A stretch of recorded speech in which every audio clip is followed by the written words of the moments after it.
नमस्कार दोस्तों, आप देख रहे हैं तांत्रिक लाइव कोच। दोस्तों, भारत में आज भी झाड़ फूक, तंत्र मंत्र, डायन और तांत्रिक यह सब सिर्फ कहानियां नहीं बल्कि लाखों लोग आज भी इन पर भरोसा करते हैं। लेकिन सवाल यह नहीं है कि लोग मानते हैं या नहीं मानते, सवाल यह है कि सच क्या है। डायन या तांत्रिक में फर्क क्या है और कौन ज्यादा असरदार माना जाता है, डायन या तांत्रिक। अब दोस्तों, सबसे पहले हम जानेंगे कि डायन कौन होती है। दोस्तों, जब भी डायन शब्द सुनते हैं तो दिमाग में एक डरावनी तस्वीर बन जाती है, बिखरे बाल, खतरनाक नजर और किसी को नुकसान पहुंचाने वाली औरत। लेकिन सवाल यह है कि क्या सच में डायन होती है।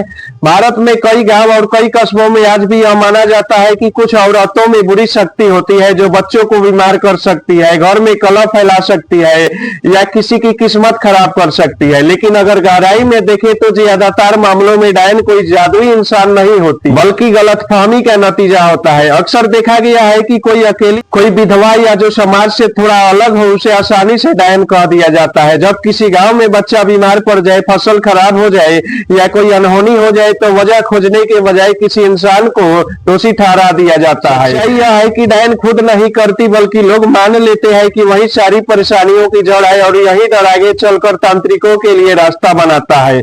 अब दोस्तों जानेंगे कि तांत्रिक कौन होते हैं। दोस्तों, जहां डायन एक डर बनकर सामने आती है वही तांत्रिक खुद को समाधान के रूप में पेश करता है। तांत्रिक वह इंसान होता है जो कहता है तुम्हारी समस्या ऊपर की शक्ति के वजह से है, किसी ने कुछ कर दिया है या तुम पर बुरी नजर है। वह मंत्र बोलता है, धूप अगरबत्ती जलाता है, नींबू मिर्च नारियल जैसी चीजों का इस्तेमाल करता है और माहौल को इतना रहस्यमयी बना देता है कि सामने वाला डर भी जाए और भरोसा भी कर ले। कई तांत्रिक दावा करते हैं कि वह झाड़ फूक से बीमारी ठीक कर सकते हैं, रिश्तों की समस्या सुलझा सकते हैं और किस्मत तक बदल सकते हैं। लेकिन दोस्तों, हर तांत्रिक एक जैसा नहीं होता।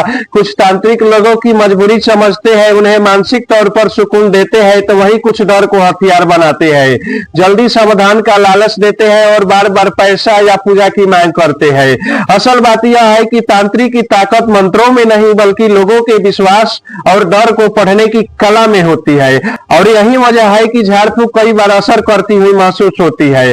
अब दोस्तों, मैं आपको बताऊंगा कि कौन अच्छा झाड़ फूक करता है, डायन या तांत्रिक। दोस्तों, हम पहुंच चुके हैं उस सवाल पर जिसके लिए आप यह पूरा वीडियो देख रहे हैं। आखिर कौन अच्छा झाड़ फूक करता है, डायन या तांत्रिक। अगर सीधा और साफ जवाब दूं दोस्तों तो सच यह है कि डायन झाड़ फूक करती ही नहीं, वह सिर्फ एक नाम है जो डर और शक की वजह से बना है। अब बचता है तांत्रिक। तांत्रिक झाड़ फूक करता है, मंत्र बोलना, पूजा करना, कई बार सामने वाले को सच में राहत महसूस होने लगता है। लेकिन सवाल यह है कि क्या यह सच में तंत्र की ताकत होती है। असल में यहाँ काम करता है इंसान का दिमाग। जब कोई व्यक्ति बहुत डर में होता है, जब उसे लगता है कि अब बस यही आखिरी रास्ता है, तो उसका दिमाग उसे समाधान को स्वच्छ मान लेता है। इसी को कहते हैं विश्वास की ताकत। यानी झाड़ फूक से ज्यादा असर मंत्रों का नहीं बल्कि उसे भरोसे का होता है जो इंसान अपने मन में बना लेता है। इसलिए दोस्तों, झाड़ फूक का असर अक्सर बाहर नहीं अंदर से शुरू होता है। दोस्तों, अब बात करते हैं उस सच्चाई की जिसके बारे में ज्यादातर लोग खुलकर बात नहीं करना चाहते। झाड़ फूक, डायन और तांत्रिक के चक्कर में सबसे ज्यादा नुकसान डर के कारण होता है। जब कोई इंसान बीमार होता है या कोई बच्चा बार बार परेशान होता है तो कई बार लोग डॉक्टर के पास जाने के बजाय तांत्रिक के पास दौड़ पड़ते हैं। समय निकलता जाता है, समस्याएं बढ़ती जाती है और जब तक सच्चाई समझ में आती है तब तक हालात और बिगड़ चुके होते हैं। वहीं दूसरी तरफ डायन का ठप्पा अक्सर निर्दोष औरतों पर लगा दिया जाता है, सिर्फ इसलिए क्योंकि वह अकेली है, वह सवाल पूछती है या समाज को समझ नहीं आती। डर और अंधविश्वास कई जिंदगियां चुपचाप बर्बाद कर देती है। सबसे खतरनाक बात यह है कि लोग समस्या से नहीं डर से लड़ने लगते हैं और यही डर कुछ लोगों के लिए कमाई और ताकत का जरिया बन जाता है। इसलिए दोस्तों, सवाल यह नहीं है कि झाड़ फूक काम करता है या नहीं, सवाल यह है कि उसकी कीमत कौन चुका रहा है। तो दोस्तों, अगर आप भी आपके पास कोई परेशानी में है तो डॉक्टर से मिलिए, सही सलाह लीजिए और डर के व्यापार से दूर रहिए, क्योंकि समस्या तंत्र से नहीं समझ से हल होती है। तो अगर आपको यह वीडियो सोचने पर मजबूर कर गया हो तो वीडियो को लाइक करें, चैनल को सब्सक्राइब करें। तब तक के लिए नमस्कार।